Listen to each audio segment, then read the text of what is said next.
Live from Columbia, this is WIS News 10 Sunrise. Live, local, now. Good morning. Thanks so much for joining us here on Sunrise at 4:30. I'm Cami Raisler. We have a lot of news headlines to get to here this morning. But before we get to those, we do have to take a look at our forecast. Adam Clark joins us now. And Adam, we are still tracking, of course, serious weather in the tropics. Yeah, we've got Laura. It's strengthening, Cami. It's getting stronger and stronger. Now a Category 2 storm as it pushes up to the north. It was a Category 1 and it's just been upgraded to a Category 2 system. So that's Hurricane Laura, expected to make landfall anywhere from Louisiana into Texas. In fact, let's put the track on it here. You can see it's going to make landfall as a Category 3 storm with winds at around 120 miles per hour. Then it curves over to the east and it's pretty close to our region into Saturday. So we could see some effects from Laura on Saturday, actually increase the chance of rain up to 40%, and it'll be on the breezy side as well for our Saturday. So today, hot and humid, and it lasts throughout Friday. We're tracking Laura in the Gulf, and of course, we could have a weekend guest. Laura, probably unwelcome weekend guest. A few sprinkles out there currently. We've got some isolated showers out there, and later today, just a 20% chance of those storms with temperatures right around 94 degrees. A few afternoon storms. It's just going to be hot and humid. It's going to feel like around 101 degrees by the afternoon hours, so take it easy today. Turning now to our coronavirus coverage this morning, state health leaders reported just over 900 new COVID-19 cases yesterday. That brings the total number of cases seen statewide since March to just about 112,000. DHEC also announced 18 additional COVID-19 deaths and 2 probable deaths. Most of those took place within the last week, but 1 death does date back to late July. More than 2,400 people have now died from the virus in South Carolina. As of yesterday, 1,025 COVID-19 patients are currently in the hospital. Of those, about 260 are in the ICU, 144 are on ventilators. DHEC says more than 5,200 test results were reported Monday. The percent positive was 17.4%. And new here this morning, DHEC has released an updated recovery rate. The health agency estimates as of Monday, 95.5% of people who have contracted COVID-19 have since recovered. Also this morning, 2 Greek village houses are under quarantine after several residents tested positive for COVID-19. University officials say the students who tested positive at the Greek houses were either asymptomatic or experiencing very mild symptoms. The University of South Carolina did not release the total number of cases at the house, but the COVID-19 dashboard on the school's website shows there are currently 44 active COVID-19 cases among students and 2 among employees campus-wide. Many people told WIS they felt this was inevitable, but they said that doesn't mean students aren't taking the pandemic seriously. I really think that students, by and large, are buying into the fact that they're a part of the greater communities. I have not seen any of the kind of crazy stories that I see in other cities. The university says out of the thousands of students tested over the last week, 1.6% tested positive. In a statement, U of SC President Bob Caslin says he is confident in the ability to mitigate cases through testing, students complying with safety measures, and wearing face coverings. Several districts are starting school online, including in Sumter, but work is already underway to make sure safety measures are in place once students do return to the classroom. Our Emily Scarlett shares some of the changes students will see. As you approach Alice Drive Middle School, you'll see plenty of signage right away helping you stay 6 feet apart and reminding you that face coverings are required. Sneeze guards, more social distancing signs, and plenty of hand sanitizer as soon as you enter the building are just the start of some of the changes you'll see. The school's cafeteria now temporarily closed as students will be eating meals inside their classrooms. We have the signage down to tell students where they are allowed to sit and where they're not allowed to sit. Marking some desks as off limits rather than removing them so that it still resembles your typical classroom. You may still see clusters of desks, but group projects will have to be put on hold. Sitting here and sitting here and sitting there. Through the use of their Chromebooks and Google Meet, they can work on projects together while still maintaining their distancing. No more than 12 students in each classroom, which will be cleaned daily using an electrostatic sprayer. That distancing will also extend outside the classroom. Our teachers are always monitoring the hallways, but especially during the pandemic now, we are going to stagger our release so that way the different grades release at different times. That's going to keep the numbers down in the hallway. Before the district takes on those challenges, the first step will be getting through the all-virtual portion of the school year. Classes begin August 28th. Reporting in Sumter, Emily Scarlett, WIS News 10. All right, thank you, Emily. A nice look inside there. Now, district leaders are also working to address the issue of limited internet access in Sumter. They are considering providing MiFi cards or using school buses as internet hotspots.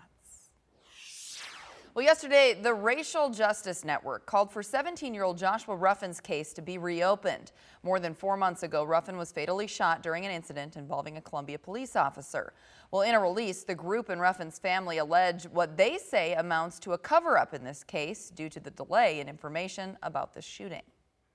We want a civilian independent agency. Oh, here I am. And continuing this story here, the Racial Justice Network is asking for the Department of Justice and the State Attorney General to prosecute the officer involved for murder. They say they have no confidence in a SLED investigation. Now, if you remember back in June, Solicitor Byron Gibson announced no charges would be filed against Officer Kevin Davis. He said Davis did not break the law when he attempted to stop Ruffin. He also released body camera footage that you can see right here. It shows Ruffin pulling out a pistol out of a bag during a foot chase in the Eau Claire neighborhood. Police Chief Skip Holbrook said Davis was responding to reports of car break-ins in the area. After reviewing that file, it's my opinion, my legal opinion, that when Officer Davis fired his weapon, he had a reasonable belief that Mr. Ruffin posed an immediate threat capable of inflicting death or great bodily harm. So therefore, Officer Davis will not be charged for his actions on April 8th, 2020. Now, last night we did receive another statement from the office of Fifth Circuit Solicitor Byron Gibson. Gibson says, in part here, on June 24th, 2020, I gave a 90-minute press conference detailing my analysis of the shooting involving Officer Davis and Joshua Ruffin. I presented facts, explained the applicable law, answered questions about the process, and ultimately spoke at length about my decision not to prosecute. I have not received any additional evidence that would lead me to reevaluate my decision. Public requests for the Justice Department, the Attorney General's office, and others to review the evidence are not uncommon in many cases like this. That being said, I am confident in the decision that I have reached. Hey, well, looking ahead to sports, we spotlight one of the newest Gamecocks on the gridiron. Hear how Jalen Brooks went from playing Division II football to now competing in the top college football conference in the nation. In our Decision 2020 coverage, the second night of the Republican National Convention defying tradition with speeches from the White House as well as overseas. First Lady Melania Trump headlining the program that also featured a controversial appearance by Secretary of State Mike Pompeo from Jerusalem. Alice Barr has much more from Washington. America. Night 2 of the Republican National Convention showcasing the Trump presidency and shattering norms.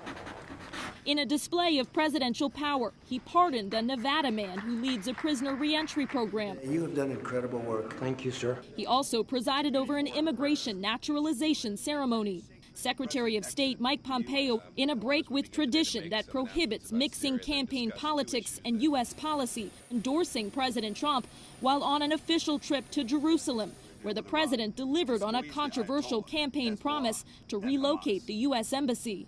The president, too, moved the U.S. Embassy to this very city of God, Jerusalem, the rightful capital of the Jewish homeland. Turning a more personal spotlight on President Trump, two of the president's children fiercely defending him. Make America Great Again is not a slogan for my father.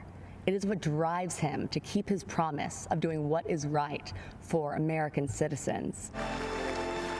And First Lady Melania Trump headlining the night with an address from the White House Rose Garden before a live audience, again breaking precedent by using the White House as a campaign backdrop. To mothers and parents everywhere, you are warriors. In my husband, you have a president who will not stop fighting for you and your families. Republicans hoping the First Lady will appeal to female voters in key battleground states. In Washington, Alice Barr, NBC News. And tonight's program is set to focus on honoring the military and first responders, with Vice President Mike Pence giving the keynote address. All right, now turning to sports. A path paved in determination. Newly added Gamecock wide receiver Jalen Brooks was officially placed on the roster less than a week before camp began. He spent the past 2 years playing Division II college football at Wingate. Brooks welcomes an opportunity to compete against the best in the SEC and prove that he belongs. I just knew that I was going to be walking in. I was being looked at as a Division II receiver, and I was going to be looked down on. Almost instantly, Brooks erased any doubt in camp about his ability to perform on an elite level. You know, Jalen Brooks had a great day today. Quarterback Colin Hill is one of many Gamecocks noticing Brooks fitting right in. And I just knew I had to prove myself, and I just want to continue to do that. In Jalen's corner to land in Columbia was Blythewood Bengals head football coach Jason Seidel. He coached Brooks at Hickory Ridge, located near Charlotte, North Carolina. And Seidel knew Brooks had the tools to play at the highest level by his senior season. He became bigger, faster, stronger. His senior year was amazing, and he still I couldn't get anybody to bite on him. I had the opportunity to go Division I out of high school, but I wanted to make sure that my mom wouldn't have to pay for college. So Brooks opted to stay close to home at Wingate to play Division II football. And I said, if you really feel that you're supposed to go to a bigger school, then go to Wingate and tear it up. You should dominate if you feel that way, and your play should show that. And Brooks did. After 2 seasons at Wingate, he transferred a level up to Tarleton State in Texas. He spent the past spring semester there before re-entering the transfer portal for family reasons. Being there for my family, my mom, she's a single parent, so it's always good just having that extra support around. Brooks says COVID-19 greatly influenced the decision to be closer to home. His plan A, transfer to North Carolina A&T. Seidel did a little legwork to create other opportunities. Duke and South Carolina quickly became interested. The Blue Devils received a ringing endorsement from their former quarterback, current New York Giant, Daniel Jones. Brooks spent some time this summer working with the NFL quarterback. It helped me step up my game. Daniel gave him the stamp of approval and said, man, I would go get this kid. And so they went after him heavy. But it was Carolina's scholarship offer from Will Muschamp that Brooks ultimately snagged. Coach Seidel was with me when he offered me, and it was just such a blessing. And then once he just said those words, it was truly amazing. What a good story there. Both Seidel and Brooks hope this story inspires younger athletes to stay motivated in the classroom and on the field to create and accomplish your dreams, because Brooks finally has, he says, right here in Columbia. Look at Hurricane Laura down in the Gulf and just off the coast of Louisiana, about 360 miles away, as it's a Category 2 storm now. And you can see some deep convection and even some banding coming in. And that usually means that we're getting into a pretty strong system the next couple of days, and that's exactly what the National Hurricane Center says. Around this evening, it goes up to a Category 3 storm with 120-mile-per-hour winds, makes landfall, and then continues up to the north throughout Arkansas, and then exits over our region, just north of our region, by Saturday. And look at that. It actually strengthens again. It's at 40 miles per hour once it goes right back over the ocean. But today for us, we're in the mid-90s. Heat index values right around 101. So here's what it feels like across the board: 102 in Camden, 102 in Sumter, and 104 in North. So the summer is back. We've got a few sprinkles and showers out there currently. Expect some on and off rain this morning, and then that'll taper off as the morning wears on. Now here's the futurecast. We're seeing dry conditions at 9 o'clock and at 1 o'clock as well. So we head towards 4 o'clock, a few showers down to our south. Now Thursday, better chance of seeing some rain in the afternoon. So I've just bumped it up to 30%. So you can see at 1 o'clock Thursday, 93 and a few showers and storms. The model's showing a lot of scattered activity by the afternoon. So that's why I bumped it up to 30% for Thursday. A little bit more humidity as well. So high pressure is over the region, hot and humid, mid-90s. There's Laura making landfall as a Category 3 storm and then weakening by Thursday afternoon. 30% chance of showers and storms. We still have that high pressure, all the heat and humidity involved with it throughout the south. Now into Friday, there's a 30% chance of storms, and now we've got tropical depression, Laura, right over Arkansas. Now throughout the next couple of days here, just a 20% chance of some showers and storms today, 30% chance tomorrow and Friday.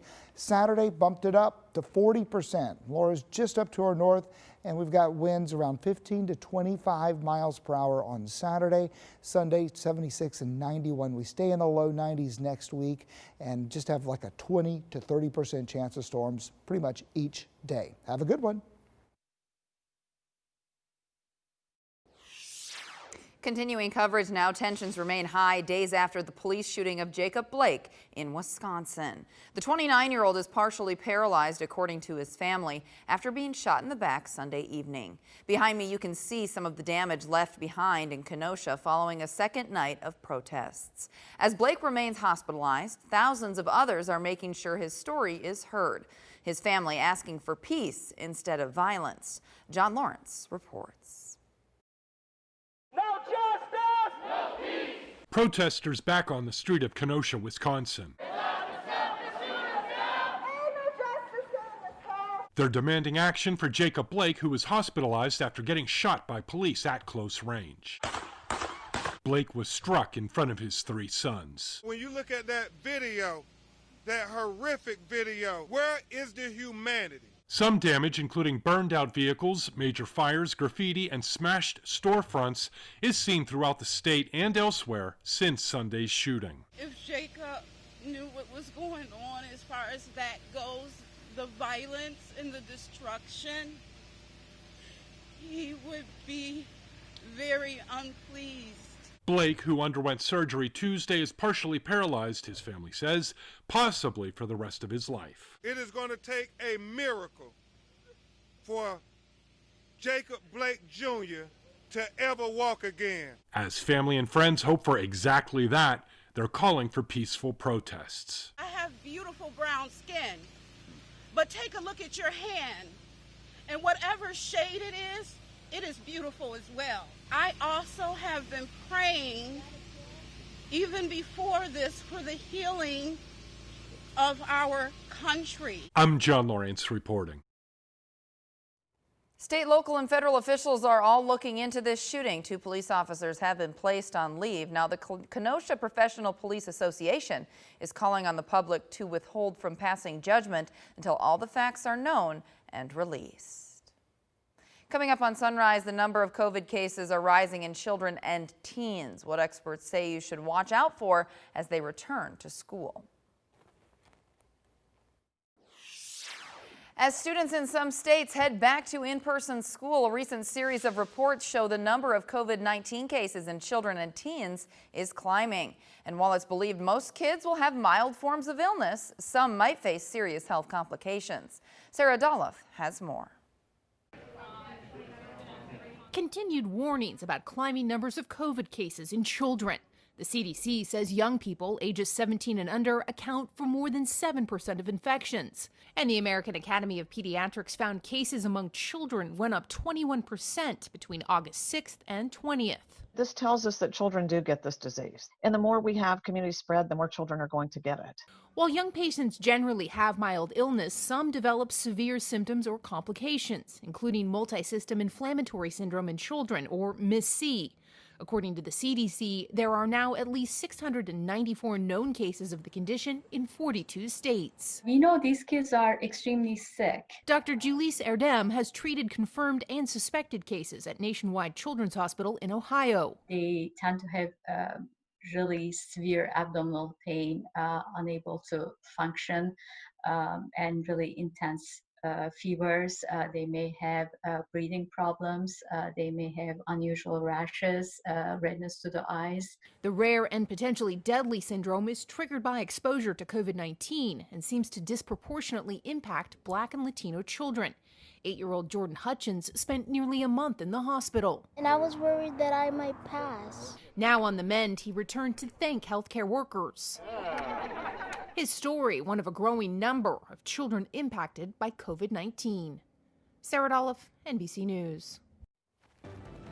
The time now, 4:57. A live look over our nation's capital. Thanks so much for starting your day with News 10 Sunrise.